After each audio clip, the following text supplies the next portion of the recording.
Welcome back to our channel. Today we're delving into a deep and challenging topic, the philosophy of depression. Depression is a condition that affects millions of people worldwide, but it's not just a medical or psychological issue. It's also a profound philosophical problem that raises important questions about the human condition. In this video, we'll explore how different philosophers have understood depression, its impact on our lives, and some philosophical approaches to treating it. Let's dive into this complex and important subject. Section 1. Understanding Depression Philosophically. Existential perspectives on depression.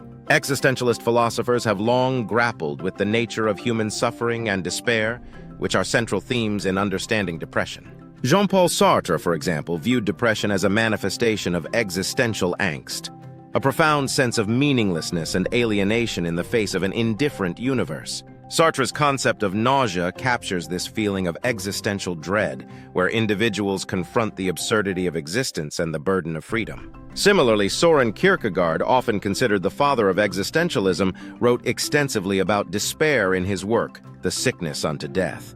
Kierkegaard saw despair as a condition arising from the individual's struggle to find a true sense of self and purpose. According to him, overcoming despair involves embracing one's authentic self and developing a relationship with the divine. Phenomenology and depression. Phenomenological approaches to depression focus on the lived experience of the individual. Martin Heidegger, for instance, described the feeling of being toward death as a fundamental aspect of human existence. This awareness of mortality can lead to profound anxiety and depression as individuals grapple with the finitude and impermanence of life. Phenomenologist Thomas Fuchs has applied this framework to understanding depression, emphasizing how it alters one's experience of time, space, and self. Depression can create a sense of being trapped in a perpetual present, where the future appears bleak and the past is filled with regret. This altered perception profoundly impacts the individual's sense of agency and connectedness to the world. Psychoanalytic views. Psychoanalytic theorists like Sigmund Freud have also offered insights into depression.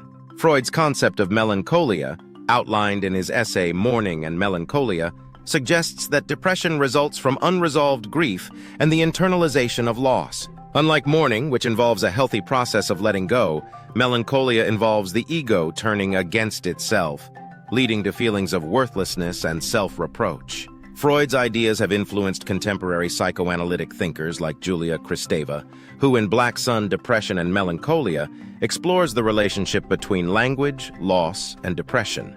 Kristeva argues that depression involves a breakdown in the ability to articulate and make sense of one's emotions, leading to a profound sense of inner emptiness. Section 2. Philosophical approaches to treating depression. Existential therapy. Existential therapy draws on existentialist philosophy to help individuals confront and make sense of their depression. This approach encourages people to explore their feelings of meaninglessness and alienation and to find ways to create purpose and authenticity in their lives. By embracing their freedom and taking responsibility for their choices, individuals can begin to overcome their existential despair. Viktor Frankl, a prominent existential therapist and Holocaust survivor, developed logotherapy as a way to help people find meaning even in the most challenging circumstances. In his book, Man's Search for Meaning, Frankl argues that the search for meaning is a fundamental human drive and that discovering one's purpose can provide a powerful antidote to depression. Mindfulness and meditation. Philosophical traditions such as Buddhism offer valuable insights into addressing depression through mindfulness and meditation. The Buddhist concept of dukkha encompasses the inherent suffering and dissatisfaction in life, and Buddhist practices aim to cultivate awareness and acceptance of these experiences. Mindfulness meditation involves paying attention to the present moment without judgment, helping individuals to observe their thoughts and emotions without becoming overwhelmed by them. This practice can reduce rumination and increase emotional regulation, providing a way to manage depressive symptoms. Philosopher and cognitive scientist Jon Kabat-Zinn has popularized mindfulness-based stress reduction, MBSR, which incorporates mindfulness practices to alleviate depression and anxiety. By fostering a non-reactive awareness of one's experiences, mindfulness can help individuals develop a more compassionate relationship with themselves. Cognitive behavioral therapy, CBT. Cognitive behavioral therapy, CBT, is a widely used approach that draws on philosophical principles of rationality and self-reflection. CBT focuses on identifying and challenging negative thought patterns that contribute to depression. helping individuals to develop more balanced and realistic ways of thinking. The Stoic philosophers, particularly Epictetus and Marcus Aurelius, emphasized the importance of examining and controlling one's thoughts to achieve emotional resilience. CBT builds on this idea by encouraging individuals to critically evaluate their beliefs and to replace irrational or harmful thoughts with more constructive ones. Philosophical counseling.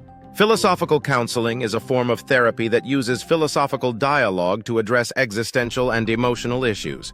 This approach involves exploring philosophical questions and concepts to help individuals gain clarity and insight into their depression. Philosophical counselors like Lou Marinoff, author of Plato, Not Prozac, advocate for using philosophy as a tool for personal growth and mental health. By engaging in philosophical inquiry, individuals can develop a deeper understanding of their values, beliefs, and life goals, which can provide a sense of direction and purpose.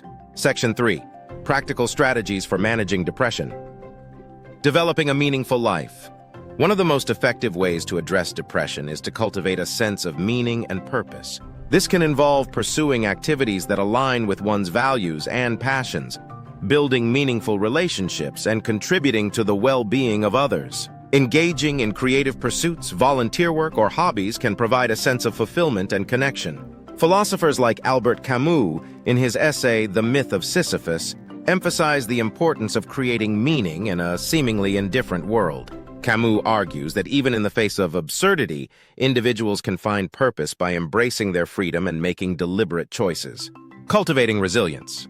Building resilience involves developing the capacity to cope with and recover from adversity. Philosophical approaches to resilience often draw on Stoic principles, emphasizing the importance of focusing on what is within one's control and accepting what is not.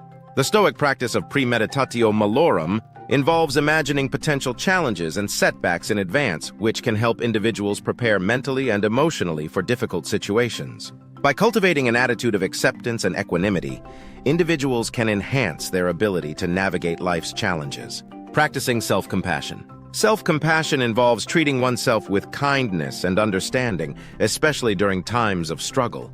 Philosopher and psychologist Kristin Neff has extensively researched the benefits of self-compassion for mental health, showing that it can reduce self-criticism and increase emotional resilience.